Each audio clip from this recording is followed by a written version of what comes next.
नमस्ते। Books mail में आपका दिल से स्वागत है। मुझे सच में बहुत खुशी है कि आप यहाँ हैं। चलिए एक पल के लिए दिन की सारी भागदौड़ को पीछे छोड़ देते हैं। चाहे आप थोड़ी पीस ढूंढ रहे हो या इंस्पिरेशन की कोई स्पार्क, आप बिल्कुल सही जगह पर आए हैं। रिलैक्स हो जाइए और चलिए शुरू करते हैं। आज हम एक ऐसे आइडिया के बारे में जानेंगे जो शायद आपके भविष्य, आपके गोल्स और यहाँ तक कि आपके पड़ोसियों के बारे में आपकी सोच पूरी तरह बदल दे। हम दुनिया की सबसे प्रभावशाली पर्सनल फाइनेंस किताबों में से एक के बारे में आज बात कर रहे हैं, द मिलियनेयर नेक्स्ट डोर, जो थॉमस जे स्टैनली और विलियम डी डैंको ने लिखी है।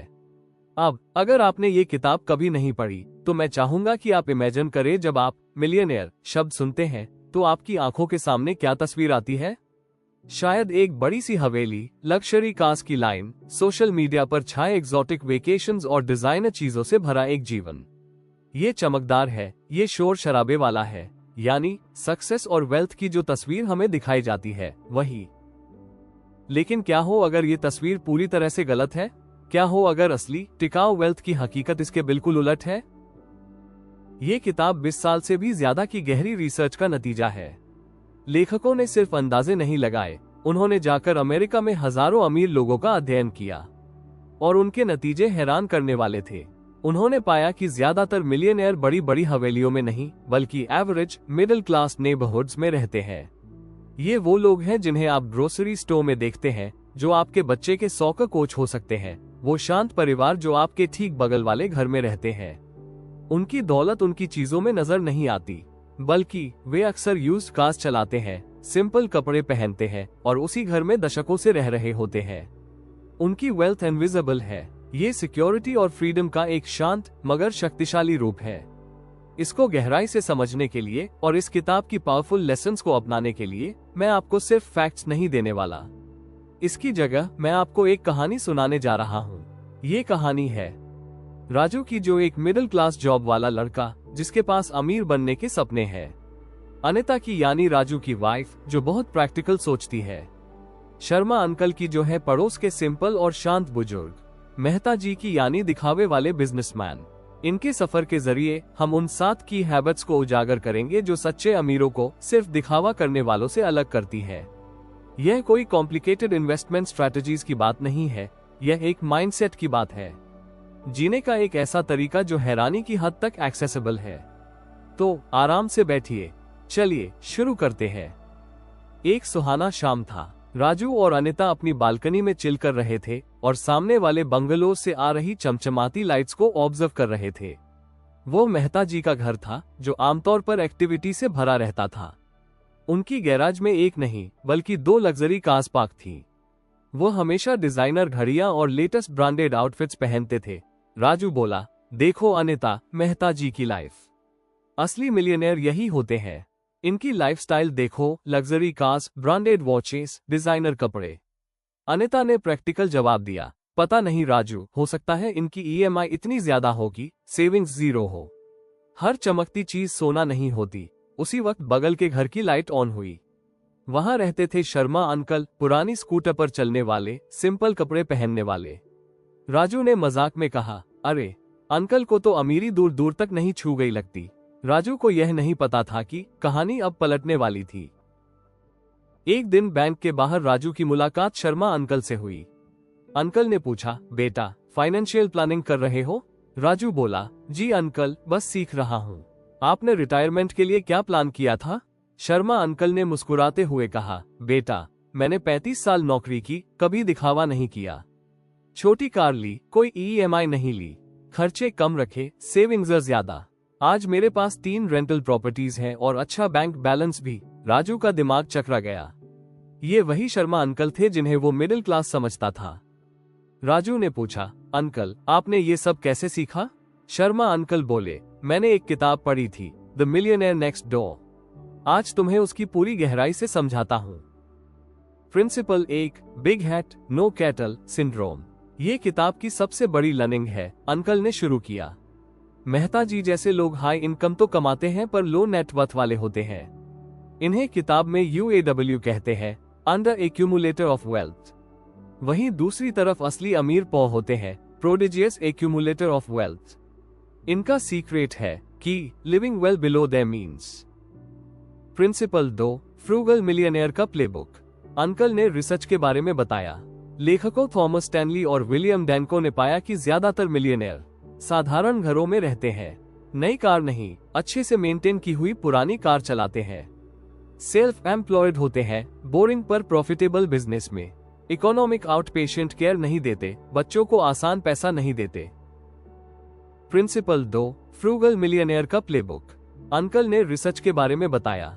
लेखकों थॉमस स्टैनली और विलियम डैनको ने पाया कि ज्यादातर मिलियनेयर साधारण घरों में रहते हैं, नई कार नहीं, अच्छे से मेंटेन की हुई पुरानी कार चलाते हैं, सेल्फ एम्प्लॉयड होते हैं, बोरिंग पर प्रॉफिटेबल बिजनेस में, इकोनॉमिक आउट पेशेंट केयर नहीं देते, बच्चों को आसान पैसा नहीं देते। Principle 3, wealth formula. ये फॉर्मूला तुम्हारी फाइनेंशियल हेल्थ चेक करने के लिए है, अंकल ने समझाया। Expected net worth equals age गुणा एनुअल इनकम भाग 10।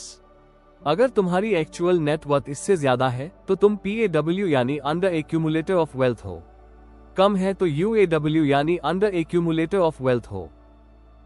Principal 4, ultimate goal financial independence.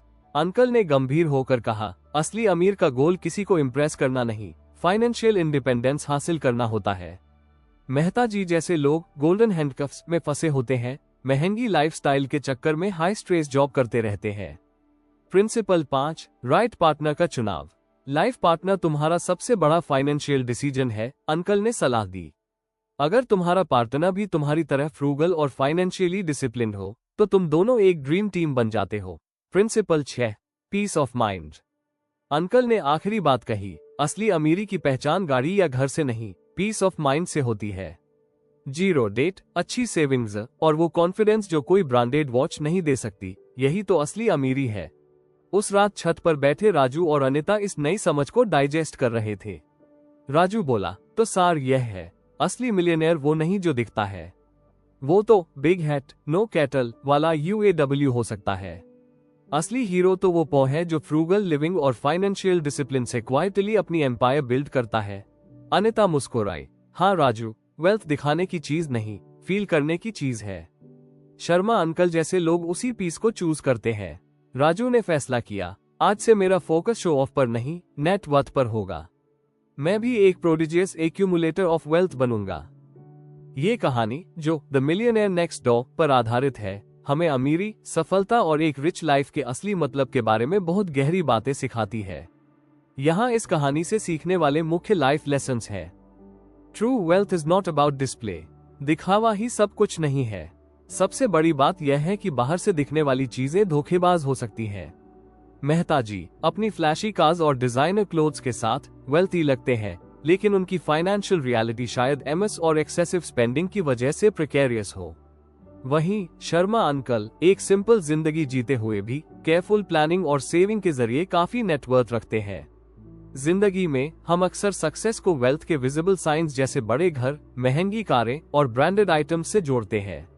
ये कहानी हमें इन सुपरफिशियल मार्कर्स से परे देखना सिखाती है। ट्रू फाइनेंशियल सिक्योरिटी वो है जो आप ओन करते हैं और सेव करते हैं, न कि सिर्फ वो जो आप दूसरों को इम्प्रेस करने के लिए स्पेंड करते हैं। ये फ्रूगैलिटी और सेल्फ कंट्रोल को इम्पल्सिव कंजम्पशन पर प्रेफरेंस देने के लिए प्रेरित करती है। 2. Financial independence is the real गोल, यानी असली लक्ष्य फाइनेंशियल इंडिपेंडेंस है। ये कहानी इस बात पर जोर देती है कि असली एम सिर्फ हाई इनकम नहीं, बल्कि फाइनेंशियल इंडिपेंडेंस होनी चाहिए। शर्मा अंकल की लगातार सेविंग और इन्वेस्टिंग ने उन्हें डेट या लगातार ज्यादा कमाने की जरूरत के बोझ के बिना आराम से रहने की फ्रीडम दी है। मेहता जी शायद बहुत कमाते हो, लेकिन अगर उनके एक्सपेंसेस और डेट्स भी उतने ही ज्यादा है तो वो सचमुच फ्री नहीं है। ये लॉन्ग टर्म फाइनेंशियल प्लानिंग के महत्व को रेखांकित करता है। ये सिर्फ जॉब टाइटल या सैलरी फिगर के बारे में नहीं है, बल्कि ऐसी एसेट्स बनाने के बारे में है जो पैसिव इनकम जनरेट करें और भविष्य के लिए सिक्योरिटी प्रदान करें। फोकस अर्निंग मोर से हटकर बिल्डिंग वेल्थ पर होना चाहिए। 3. डिसिप्लिन एंड कंसिस्टेंसी आर की टू अक्यूमुलेशन। डिसिप्लिन और कंसिस्टेंसी ही वेल्थ अक्यूमुलेशन की चाबी है। शर्मा अंकल की सक्सेस उनकी लाइफ लॉन्ग डिसिप्लिन का प्रमाण है। उन्होंने लगातार अपनी इनकम से कम स्पेंड किया, सेविंग को प्रायोरिटाइज किया और वाइज इन्वेस्टमेंट डिसीजंस लिए। यह कोई वन टाइम इवेंट नहीं था, बल्कि 35 सालों तक चलने वाली एक कंटिन्यूअस प्रोसेस थी। जिंदगी में वेल्थ बनाना शायद ही कभी सडन विंडफॉल्स के बारे में होता है। ये रोजाना के डिसिप्लिन्ड हैबिट्स जैसे सेविंग, इन्वेस्टिंग और मनी मैनेजमेंट के बारे में है। कंसिस्टेंटली किए गए छोटे डिसिप्लिन्ड एक्शंस धीरे धीरे सिग्निफिकेंट एक्यूमुलेशन की ओर ले जाते हैं, ठीक कॉम्पाउंड इंटरेस्ट की तरह। 4. लाइव बिलो योर मीन्स, यानी अपनी इनकम से कम खर्च करें। ये शर्मा अंकल द्वारा प्रदर्शित एक फंडामेंटल प्रिंसिपल है।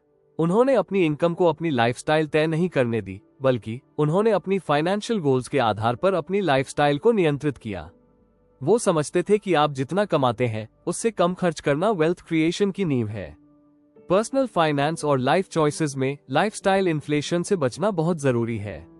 जैसे जैसे इनकम बढ़ती है, स्पेंडिंग को उसी अनुपात में बढ़ाने का लालच भी बढ़ता है। यहाँ सीख ये है कि एक्सपेंसेस को कॉन्शियसली नियंत्रण में रखें और सरप्लस को सेविंग्स और इन्वेस्टमेंट्स के लिए एलोकेट करें ताकि एक ज्यादा सिक्योर फ्यूचर बन सके।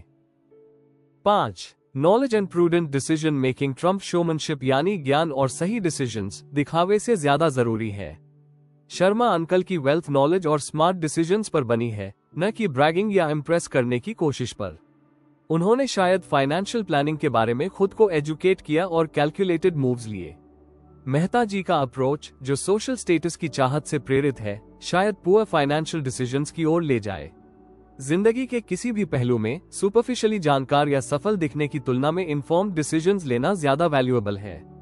चाहे वो करियर, रिलेशनशिप्स या फाइनेंसेस के बारे में हो, अंडरलाइंग प्रिंसिपल्स को समझना और प्रूडेंस के साथ काम करना ज्यादा सस्टेनेबल और मीनिंगफुल सक्सेस की ओर ले जाता है। 6. The average person can become wealthy, यानी एवरेज इंसान भी वेल्थी बन सकता है। किताब का सेंट्रल थीसिस, जो इस कहानी में भी झलकता है, ये है कि ज्यादातर मिलियनेयर्स असाधारण लोग नहीं होते। वे रेगुलर लोग होते हैं जिन्होंने कुछ स्पेसिफिक फाइनेंशियल प्रिंसिपल्स को अपनाया। शर्मा अंकल इस बात का सबूत हैं कि फाइनेंशियली इंडिपेंडेंट बनने के लिए आपको जीनियस होने या शुरुआत से ही हाई पेइंग जॉब करने की जरूरत नहीं है। ये बहुत एम्पावरिंग है। इसका मतलब है कि फाइनेंशियल वेलबीइंग का रास्ता लगभग किसी के भी लिए खुला है जो सही माइंडसेट और हैबिट्स अपनाने को तैयार हो। ये परसीव्ड एक्सक्लूसिविटी के बैरियर को हटाता है और इस बात पर जोर देता है कि वेल्थ एक्यूमुलेशन एक स्किल है जिसे सीखा और लागू किया जा सकता है। और यही खत्म होती है द मिलियनेयर नेक्स्ट डोर की ये ऑडियो स्टाइल स्टोरी, जो बताती है कि ट्रू वेल्थ आपकी लाइफस्टाइल से नहीं, आपकी फाइनेंशियल इंडिपेंडेंस और उसके साथ आने वाली पीस ऑफ माइंड से मापी जाती है।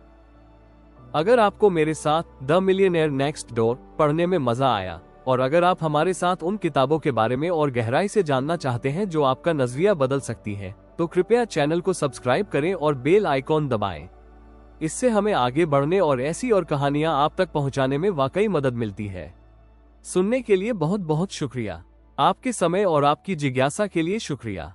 यह मेरे लिए बहुत मायने रखता है। अगर आपको मेरे साथ द मिलियनेयर नेक्स्ट डोर पढ़ने में मजा आया और अगर आप हमारे साथ उन किताबों के बारे में और गहराई से जानना चाहते हैं जो आपका नजरिया बदल सकती है, तो कृपया चैनल को सब्सक्राइब करें और बेल आइकॉन दबाएं। इससे हमें आगे बढ़ने और ऐसी और कहानियां आप तक पहुंचाने में वाकई मदद मिलती है। सुनने के लिए बहुत बहुत शुक्रिया। आपके समय और आपकी जिज्ञासा के लिए शुक्रिया। यह मेरे लिए बहुत मायने रखता है।